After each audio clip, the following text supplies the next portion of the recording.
Donc aujourd'hui, sous l'autorité de Caroline qui va vous présenter de manière ludique un certain nombre de choses, on est vraiment sur la thématique des cérémonies, de la commémoration, pourquoi on commémore, et où on essaiera de découvrir un peu pourquoi on commémore, qui sont les acteurs dans une commémoration, dans une cérémonie, comment se déroule une cérémonie, pourquoi ça se déroule, de manière à ce que la prochaine fois que vous participiez à certaines cérémonies, vous appréhendiez mieux un petit peu cet univers. On a été choisi, on a pris un soldat inconnu, la seule chose dont on était sûr c'est qu'il était français.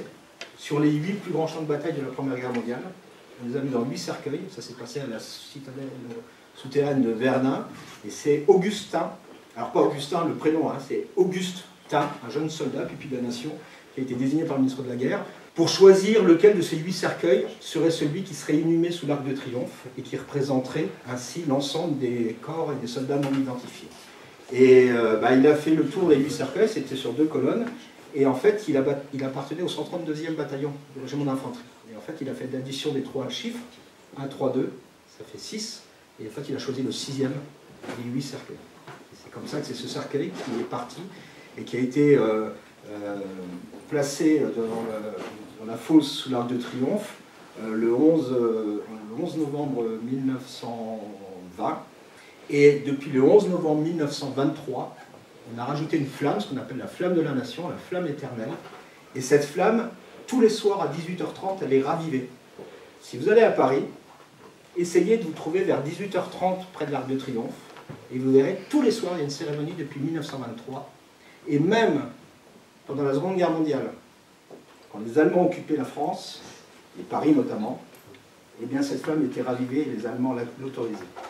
En fait, depuis 1923, elle n'a jamais cessé d'être ravivée tous les soirs, tous les soirs, tous les soirs. Et je vous laisse un peu gérer. Donc ça, c'est, il faut mettre ça avec ça. Allez, je vous laisse travailler, je vais regarder après. Il y a forcément des dates que vous connaissez. Martonner les trucs aussi. Le 8 mai, vous savez ce que c'est. Il faudra juste le retrouver là. Allez-y, je vous laisse lire. C'est à vous de travailler un tout petit peu. C'est les victimes civiles et militaires de la guerre d'Algérie.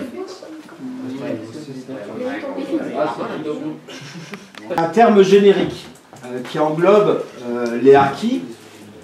Alors les harkis à l'époque, c'est les gens qui habitaient dans les harkas, mais qui ne sont pas que des harkis, ça peut être d'autres. C'est ce qu'on appelle les forces supplétives de l'armée française.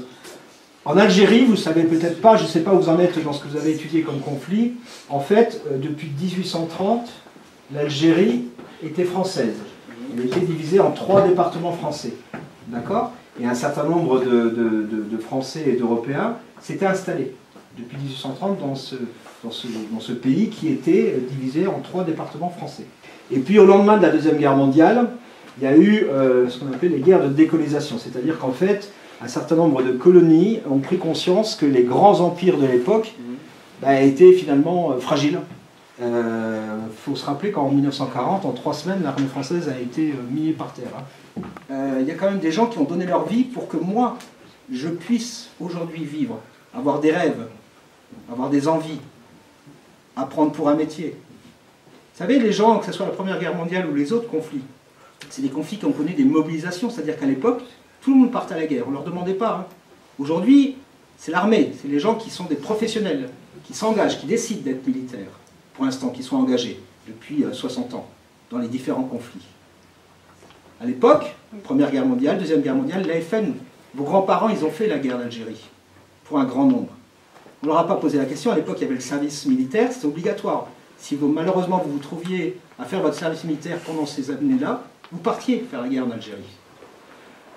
Ils n'avaient pas décidé d'être soldats, c'était obligatoire. Moi j'ai fait mon service, je fais partie de cette génération qui a fait pendant 1 an son service national. Il y avait un conflit à ce moment-là, je partais faire la guerre. D'accord? Mais eux, ils n'avaient pas choisi, c'était des paysans, des ouvriers, des artisans. Eux, ils voulaient faire leurs obligations de service parce que la loi l'obligeait. Ensuite, ils voulaient rentrer chez eux, vivre leur vie, avoir des rêves et pouvoir les vivre, ces rêves-là. C'est pour ça qu'on commémore. C'est pour ça qu'on se souvient. Et c'est pour ça qu'on fait des cérémonies. Les commémoratives, elles sont inscrites sur le calendrier officiel du ministère des Armées. Et c'est les journées qui sont obligatoirement organisées dans les villes-préfectures, dans chaque ville-préfecture, ainsi qu'à Paris. Après des cérémonies, il y en a d'autres, mais ça va être des cérémonies plus locales. Ça va être par exemple les libérations des villes. Donc chaque ville a une date différente de libération. La libération, elle a duré quasiment 1 an et demi. Et puis il y a des cérémonies locales de faits, voilà, tel endroit il y a eu un massacre de tant de résistants, tel endroit il y a eu des fusillés. Mais en tout cas ces 15 dates-là, qui commencent le 11 mars avec la journée des attentats, et qui finit le 5 décembre avec la deuxième journée d'hommage aux morts pour la France au cours de la guerre d'Algérie, des combats de Tunisie et du Maroc. Voilà, il y a 15 dates qui sont les 15 dates officielles des journées nationales commémoratives. Généralement, où se situent les cérémonies? Où est-ce qu'on les a? Au monument aux morts. Alors, au monument aux morts. Est-ce que vous savez ce que c'est qu'un monument aux morts? C'est une grande pierre avec des noms inscrits dessus. Ok, ça va être quoi comme nom qu'on va trouver sur cette grande pierre? Les gens qui ont fait la guerre mondiale.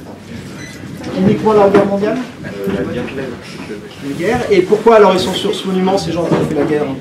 parce qu'ils ont aidé la France. Ils ont aidé la France, mais encore. Mort. Voilà.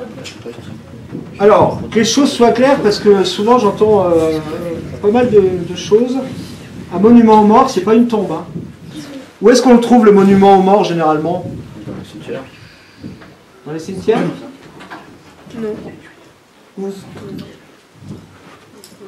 Dans le centre-ville. Dans le centre-ville. Il est visible ou pas, le monument aux morts? Oui. Pourquoi il est visible? Eh oui. En fait, le monument aux morts, la plupart, ils ont été érigés quand? Ils ont été construits quand, selon vous? À la fin de la guerre, Laquelle? la deuxième. Non, la première. Elle se finit quand, la première? Il y a 36 000 communes en France, à peu près. Et il y a quasiment 36 000 monuments aux morts. Et la plupart ont été érigés entre 1920 et 1925, au lendemain de la Grande Guerre. Pour une raison très simple. Cette guerre, elle est particulière. Elle va être un tournant dans l'histoire de France. Pendant 52 mois, les combats ils vont se situer quasi exclusivement dans une petite partie du quart nord-est de la France. Mais pourtant, cette guerre, elle va concerner directement ou indirectement l'ensemble de la population. L'ensemble. Alors, les pompiers. Il veut des pompiers, on va lui mettre des pompiers. On va trouver qui d'autre au cours des cérémonies? Je le mets comme ça parce que je ne le vois pas. Oui. Le maire. Le maire. Alors, moi j'habite en Côte d'Or, je travaille en Côte d'Or. Je suis habité dans toutes les communes de la Côte d'Or quasiment. Il y en a 700 en Côte d'Or de communes, quasiment. Je ne connais pas tous les maires de la Côte d'Or. Par contre, quand je vais à une cérémonie, dans une commune que je ne connais pas le maire, je sais tout de suite où il est. Comment je vais le reconnaître? Il a une écharpe avec le drapeau de la France. Côté bleu, c'est côté cou pour les maires. Et côté rouge, je crois que c'est pour les mairesses. Ou l'inverse. C'est un bon début. Donc il a une écharpe. Alors, et tu m'as dit que le bleu au cou, c'est ça? Alors j'en ai deux là. Là, il a le bleu au cou et l'autre le rouge. Alors qui est le maire là-dedans? Est-ce que c'est la femme ou est-ce que c'est l'homme? C'est pas adjoint plutôt? Un adjoint, c'est quoi? C'est quelqu'un qui prend la place d'eux pendant le temps d'eux. Donc on va pas lui donner une écharpe particulière. D'élections françaises, les élections, qu'on appelle les élections qui permettent d'élire un maire. Les élections municipales. Voilà, pour les élections municipales, on va désigner un conseil municipal qui, au cours de sa première session, va désigner son représentant, à savoir le maire ou madame le maire. L'écharpe, qui c'est qui va être maire? Qui, si j'organise une élection, à votre avis, qui sortirait ici? Désigné d'office. Allez, viens. Monsieur le maire, c'est comment ton prénom? C'est Timéo. Le maire Timéo. Félicitations.